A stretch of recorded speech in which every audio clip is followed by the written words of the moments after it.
leading and lagging strands.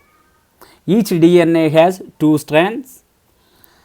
During DNA replication time, both parental strands act like template. Out of two parental strands, first parental strand polarity is 3:2, 5'.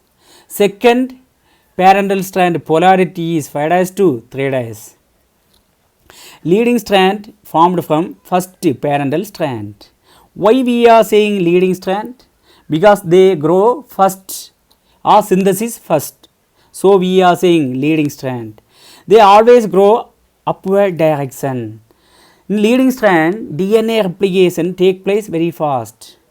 Lagging strand formed from second parental strand.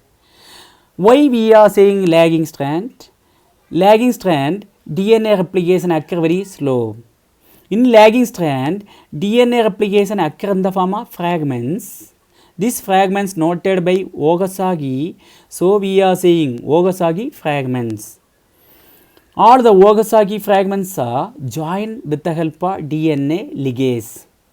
In leading strand, DNA replication occur upward direction. In lagging strand, DNA replication occur downward direction. In leading strand, DNA replication occur very fast. In lagging strand, DNA replication occur very slow. Okazaki fragment is absent in leading strand, present in lagging strand.